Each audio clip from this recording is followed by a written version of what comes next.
I'm Zach Corrigan reporting for the World Socialist website. A Michigan court has ruled that the Socialist Equality Party must gather thousands of signatures in order to appear on the ballot this November, despite the raging COVID-19 pandemic. Here with me to explain more about this are candidate for U.S. President Joseph Kishore and his lawyer, Eric Lee. Joe, would you like to begin? Can you tell us something about the significance of this decision? Yes, thanks, Zach. Well, as you said, a federal judge in the Eastern District of Michigan, Sean Cox, a Republican, ruled on Wednesday rejecting the Socialist Equality Party's lawsuit, challenging the constitutionality of the requirement of the state of Michigan that we gather 12,000 signatures in person in the midst of the pandemic. They ruled that we not only should have been gathering signatures, but we should keep gathering signatures. This is under conditions in which the pandemic is raging without restraint throughout the United States. There are record numbers of cases every day. Yesterday, 61,000 people tested positive for the coronavirus. Deaths are beginning to increase as well.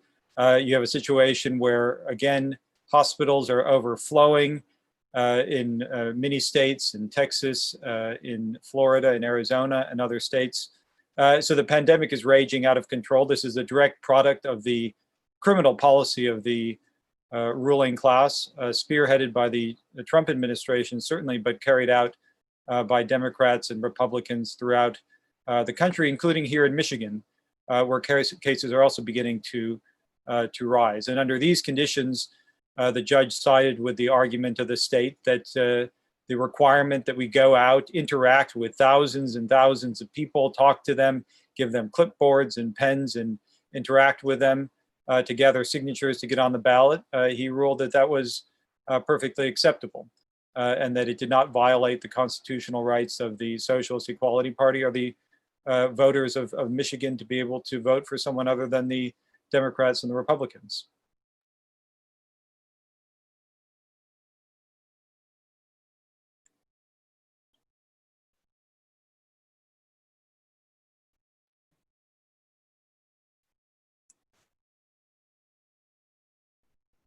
Sorry, Zach, your audio seems to be off. Thank you, Joe. Can you hear me now? Yes, we can. Okay, great. I was just saying, Eric, did you want to follow up on that from a legal point of view? Was this decision based on legal precedent? It obviously has huge political implications. And anyway, can you talk on that? Well, to just begin, what you're talking about in a case like this is a case where every basic core democratic right is at issue. This isn't about walking to the store or deciding to stay home from work. This is about fundamental constitutional liberties that Kishore and his vice presidential running mate Narissa Santa Cruz have the right to. As Joe indicated, what the judge said, and this is what the Whitmer administration had argued in the court case, was that Joe and Narissa and their supporters should have been out in the middle of the pandemic as hundreds of people were dying a day, as the ICUs were filling up with sick people when nobody was outside, that they should have been out under those conditions when it was illegal to go outside for anything but essential employment. The candidates had to be gathering not just 100, not just 200, but 12,000 or even 30,000 signatures. That would have required that they interact with about 100,000 or 200,000 individuals. Would have obviously spread the disease. Insofar as the judge relied, there's cases that have recently come out which show that Republican candidates for Congress don't have to gather any more signatures during the pandemic, but socialists do. So that is an indication of how the Democratic administration and the Republican judge worked together in this case in essentially forcing Joe and Narissa to choose between the maintaining the health and safety of their supporters and of the public at large, and exercising their core democratic rights. What kind of arguments were made to on behalf of the state of Michigan? I mean, the case is Kishore versus Whitmer, Gretchen Whitmer, the Democratic governor of the state of Michigan, and she has been. I mean, the state was production was locked down in the state. They're encouraging people to social distance and wear masks. It seems like the defendant in this case is saying one thing, and the court is telling you the opposite. And I wonder if you could go explain what was the character of the defense here? How did they try to justify, telling the Socialist Equality Party that they should have been out when others were being ordered to stay home? Well, the Socialist Equality Party made the decision in early March that they were not going to conduct any physical campaign events. This proved to be a very, very important and responsible decision. By taking that decision, the campaign almost certainly saved lives and prevented the disease from spreading. You may remember that in March and April, Michigan was one of the global hotspots of the disease. Now, the governor of Michigan, Gretchen Whitmer, and the judge, both the governor argued and the judge agreed that two things. Number one, that Joe and Narissa should have been gathering signatures even while the pandemic was at its peak.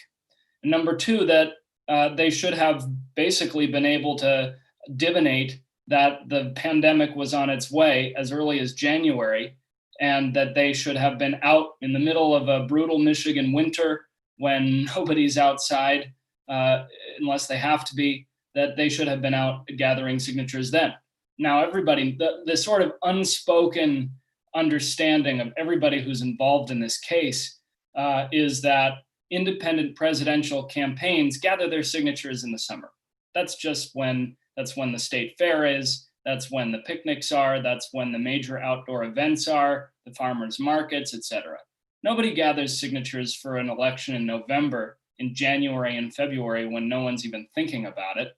And in fact, in this case, the Whitmer administration said that Joe and Narissa should have been gathering signatures in 2019 or 2018 or 2017, which of course is preposterous. You only have a 6-month window to gather signatures. And in one particularly humorous part of the hearing which we held, the Attorney General's office even argued that the Kishore campaign should have been up in the Upper Peninsula gathering signatures amid the urban metropolises of the Upper Peninsula, when really the only people who could have signed the petitions would have been, I guess, the bears in the woods and the fishes in the lake. But in any case, that's where the judge and the governor left us. So, Joe, yeah, I mean, the SEP has run other campaigns. How many people do you have to talk to get, a few thousand signatures? Well, tens of thousands. If I could just also add, if you get a sense of the character of the argument of the state, I think the video, by the way, is to be switched. Are you the character of the argument of the state?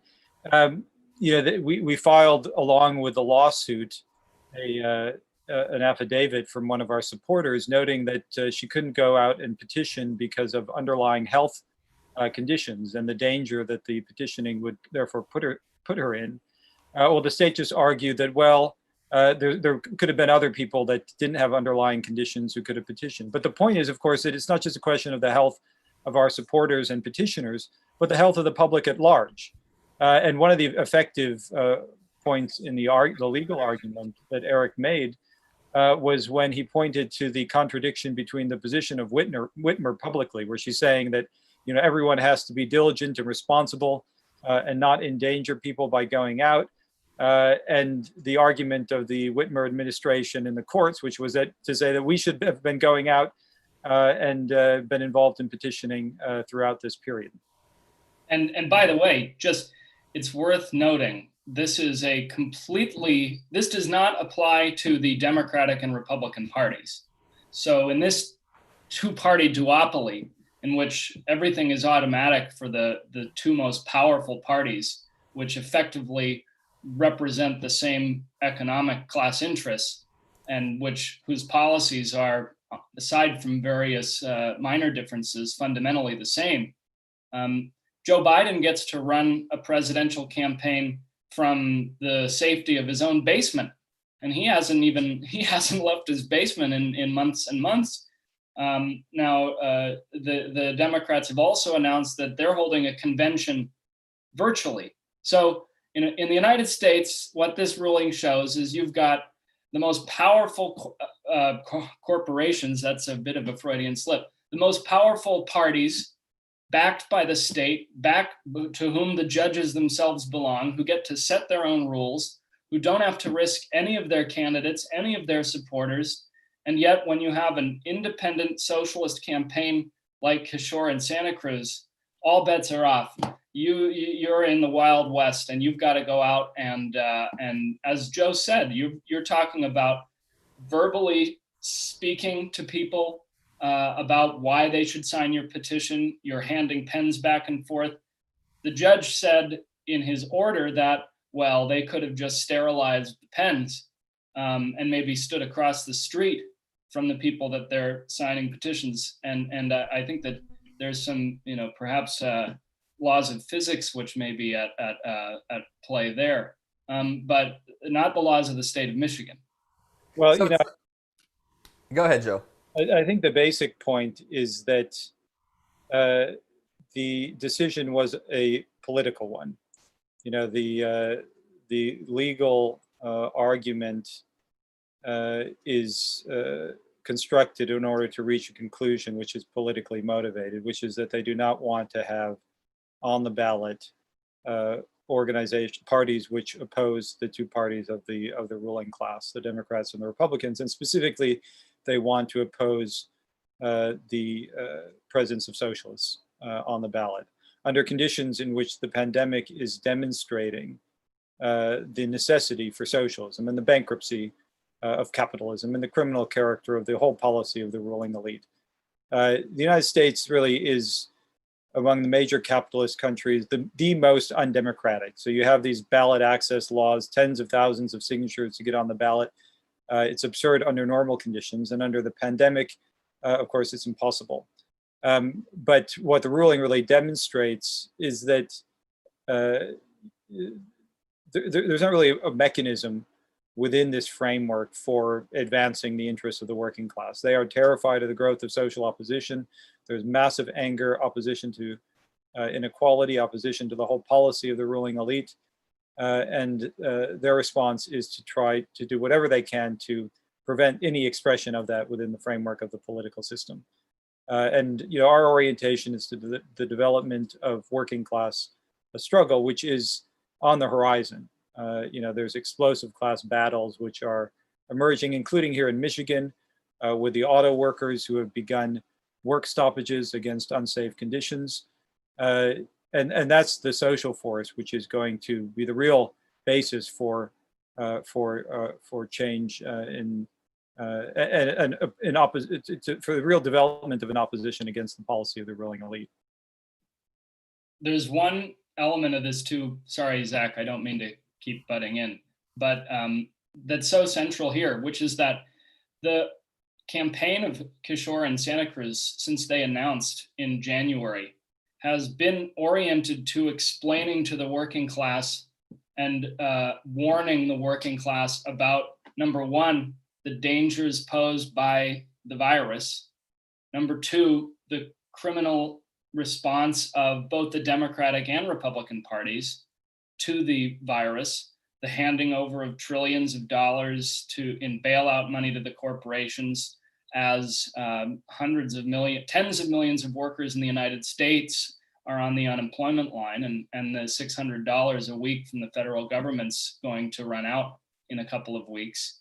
So by forcing Kishore and Santa Cruz to go out into the public the state of Michigan is forcing them to violate the very First Amendment principles that they are advocating in their campaign. And to force there's something I think very sick about requiring this campaign in particular to go out basically and infect the people that it wants to appeal to support them. So it's how you're sort of forcing this party, you're forcing these candidates to alienate the very people to whom they're appealing, to whom they're attempting to make a political explanation. And so you make a mockery of the First Amendment when you put a party in this type of a position. Yeah, I really agree with that. I mean, I think it's when one looks at this case, it's clear what an absurd farce it really is. And what I want to ask, actually, I want to direct a question to Joe. Joe, you started to talk about sort of what the ruling elite is really afraid of. There's been emerging opposition to the back to work order, but really this didn't begin just with the pandemic or something. This was in development before that. I wonder if you could just speak about, I guess I would phrase it, what does it mean about the current political situation and the crisis of capitalism that such a ruling is being made? They can't even, they're terrified of even having the option of having a socialist on the ballot in states across the country. So what does that mean about the sort of position of the ruling elite in the crisis? Yeah, well, I think again, it points to the completely undemocratic character of the whole framework. I mean, the elections are dominated by money, the amount which must be spent to be a so-called viable candidate. The elections are heavily controlled by the media. Everything is done to prevent any organized opposition to the Democratic and Republican parties, who agree on all fundamental issues. There is a raging conflict within the state, but that is over questions primarily of foreign policy. The Democrats are seeking in the election to criticize Trump, in a sense from the right, for being insufficiently aggressive against Russia. This is the framework of the election, and you have a country of more than 320 million people, and all of this is supposed to be channeled into two parties that in fact represent the interests of the corporate and financial oligarchy, and they can't allow a genuine opposition from finding expression in the elections. But I think that the basic social process is that the population is moving to the left. Everything that they are doing is generating a wellspring of social anger. I mean, the ruling class handed trillions of dollars to itself. It utilized this pandemic. If you go back and how this has developed, I mean, first they did nothing to stop the spread of the virus, and they used it to pass legislation funneling trillions of dollars into Wall Street. The stock markets are up to near or above their records. The wealth of the ruling class is above what it was before the pandemic. The billionaires are increasing their riches. Meanwhile, then once they got their money, they initiated this homicidal back to work campaign, which is having such devastating consequences. In the meantime, you have millions and millions of people who are unemployed, who aren't getting assistance. They plan on cutting that off at the end of this, cutting further federal assistance off at the end of this month.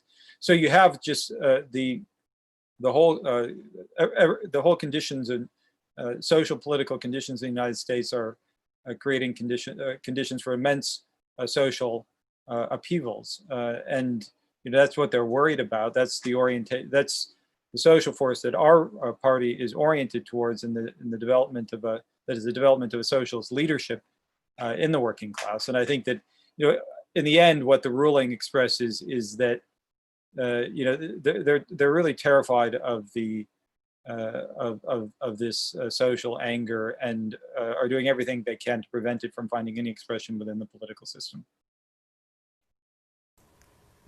If I could just add to Sure. that. Yes. Well, if you take a more of a historical approach to this question, Democratic Party and the Republican Party have faithfully represented the ruling class of this country for 200 years, effectively. And this is a country with 330, 340 million people in it. And everyone who goes to vote has two choices. Michigan is a swing state. Democrats lost the state of Michigan in 2016 because masses of people really hated their candidate, Hillary Clinton. And going into this election, every poll shows, once again, you couldn't find two more hated candidates in America than Donald Trump and Joe Biden. And under these conditions, as socialism is rising in the polls, the mass demonstrations which have taken place in this country in the last several months over the police killing of George Floyd indicate that there's a yearning for social change. There's a yearning to break the status quo, to break the two-party duopoly. And I think that the greater the Democrats and Republicans, the greater the governors feel that pressure, the greater the judges feel that pressure, the more hostile it makes them to giving the population the right to vote for the candidates that they want. I'd like to ask what's next to you guys in two senses. What's next in the case itself? I assume that you'll be appealing, but what does that look like? And then what's next in the campaign? I mean, obviously,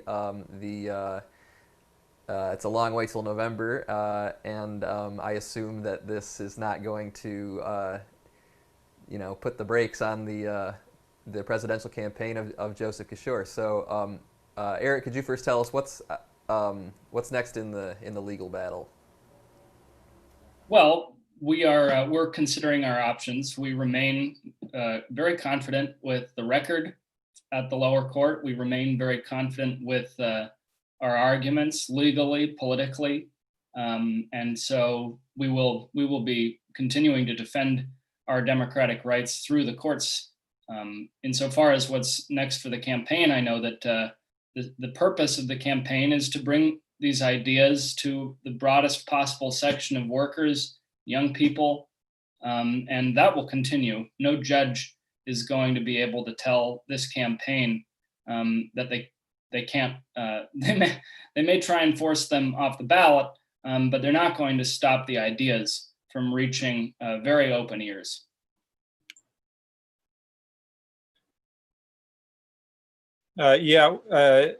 Certainly. I mean, the future is socialism. There's growing support for socialism among workers, among young people. There's hostility to capitalism, to inequality. Our campaign is oriented towards that and towards the development of a socialist leadership in the working class, and that will continue regardless of the decisions we, as Eric said, we will be considering our options in relationship to the decision here in Michigan. We're also pursuing legal challenges, a legal challenge in California to similar requirements in that state. But whatever happens in the electoral fight over ballot access, the Socialist Equality Party, our sister parties throughout the world, and the International Committee of the Fourth International are fighting to build a socialist leadership in the working class. And this pandemic has comprehensively exposed the bankruptcy of capitalism. That is the basic fact. The whole policy of the ruling class in response to it has just demonstrated its unfitness for rule. And, as I said, the coming period we anticipate will be one of enormous social upheavals. The White House is insisting that the schools open up in the fall. Thousands and tens of thousands, hundreds of thousands of lives of teachers and students are at risk. And the whole policy is producing a real catastrophe. And workers are going to fight against that. This is going to be a period of immense social explosions over the coming months, and it will be a period in which the socialist equality fights to arm the developing objective movement of workers with a socialist program and a socialist perspective.